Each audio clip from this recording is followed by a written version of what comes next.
Good afternoon. I'm Storm Team 4 meteorologist Ben Gelber. We're about an hour away from news time, but I just want to give you a little bit of a heads up as to what to expect in the skies tonight, because we're going to have an interesting view of the supermoon, because it will be rising under some very pleasant circumstances, mild temperatures, unusually clear skies, even with some wispy clouds.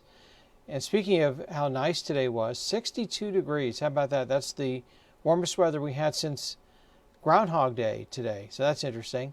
And that was an unseasonably warm stretch when we reached the low 60s on back-to-back days. But since then, it's been at least seasonable or chilly at times. But 62 degrees after a frosty start at 28 was quite a nice jump today. I see Misty checking in, and Adam and Cindy, and also, let's see who we have in addition to Mitra. Let's see if I can scroll down a little bit. Michelle, Candy, also, and Sonia, and Denise. Thanks, guys. Again, this is just sort of a quick preview of the night sky that we can talk about coming up tonight. Live Viper radar, not surprisingly, is completely clear. So it's all looking good for the overnight. But there are some changes coming up. I agree with Lisa. A gorgeous day today. Mary checking in as well. And in addition to Cindy and Mitra, we have Christina and Stephen. Hi, guys. A quick Sunday Facebook Live here with high pressure off to the south of us. Temperatures took off and started climbing into the upper 50s and eventually the low 60s. So a couple of sprinkles up in lower Michigan, but they'll stay off to our north tonight. But we will be tracking some rain coming in here in about 24 hours. So in addition, I see Columbus Calvin and Mahinder, Ada, and Mandy, Phil, Marie, Lucy, James, Sonia, Bob, Morgan, Alice, all you guys. Hopefully you're enjoying the gorgeous weather today, and it really is pretty. This is had 3 nice weekends in a row, but it's maybe the nicest in terms of temperature. And some high, thin clouds out there. So it's getting ready to, we still have actually the new sunset time now. It's still over about 2 hours and 15 minutes, roughly 2.5 hours of daylight left. And it's just absolutely spectacular out there. I agree with Richard, loving this weather. Karen asking for good weather all week. Well, we know things will change because it's March, an active time frame. Tony checking in also. And Lerny and let's see, Mike also joining in.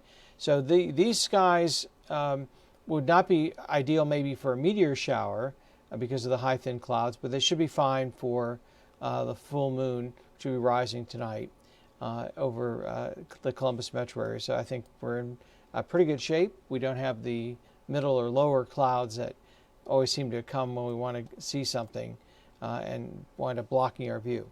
So it's still, at least as of 5 o'clock, 62 degrees, south wind at 11. The air is very dry. In fact, National Weather Service even mentioned a concern that we have to be that much more careful about grass fires and wildfires this time of year.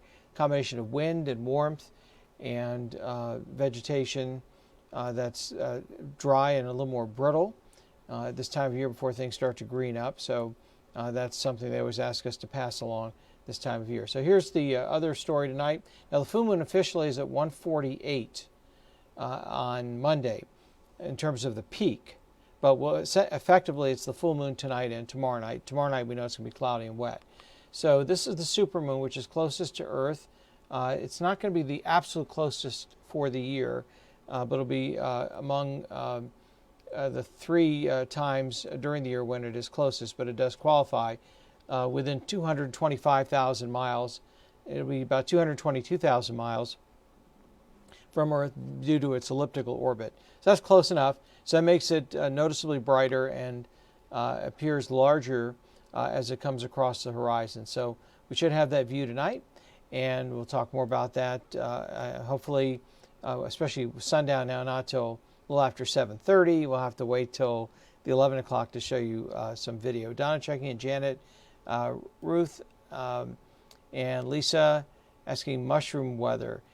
That's a good question. I think it's weather conditions that are favorable for mushroom collecting, and probably the right amount of humidity. But I'm not an expert in that. If someone else has a better or has had experience with mushrooms in the springtime and weather conditions, please let us know. It's middle 60s in southern Ohio, 62 here in Columbus right now. It's 72 in St. Louis, so a mild southwest wind is doing wonders for us. Yesterday we were 47, and we were about 39 on Friday. So we're coming up an average of 10 degrees or more each day.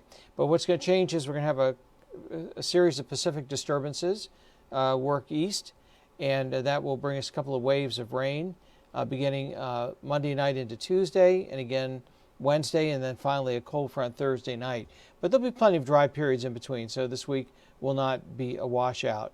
But the nights tend to be cold. Tonight won't be as cold. We've been in the 20s at night. Denise is asking about that. The nighttime should be a little bit better. So Denise is filling us in. I'm going to read this. About 40 to 45 degrees, but not colder at night. They're called morel. I hope I'm pronouncing that right. Mushrooms, and she says very yummy. I'm probably mispronouncing that, but yeah. So we will have the 40 to 45 degree nighttime temperatures most of the week, maybe 35 to 40 in spots. So we're getting there.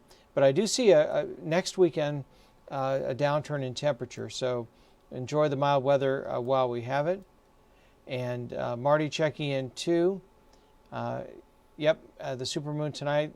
Let's see. Yeah, last night wasn't quite all there. Oh, you're from, Marty, you're from Northeast Pennsylvania as well. I grew up in the Poconos.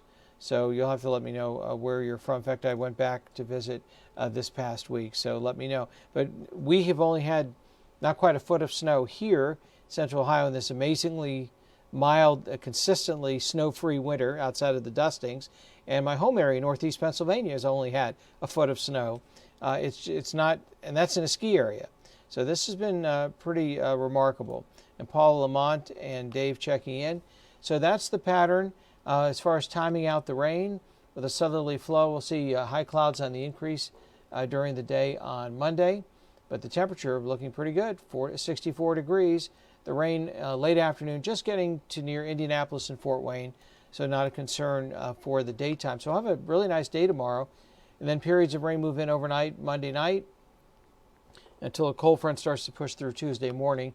So rain more likely Tuesday morning, drying out and turning a little cooler Tuesday afternoon. So we'll say more on the forecast and the changes coming up later in the week for weather, because that's only about less than an hour away. And so Kathy, Don checking in. Yep, great outside. Rhonda, Moses, and everybody who checked in. I do appreciate that. So hopefully I'll see you guys tonight at 6. And if golf runs a little late, sometimes it's going to be a little bit after 6. And tonight at 11, we'll have an update on the models and also a good view of the supermoon, which will be rising. And the best time to catch is just as it comes over the horizon, sometime after 8 o'clock. So just look out to the east, and if you get a good view, and it should be spectacular. If you get a picture, want to send it along through the NBC4 weather app or to me, please do. All right, guys, I'll see you in just a little bit.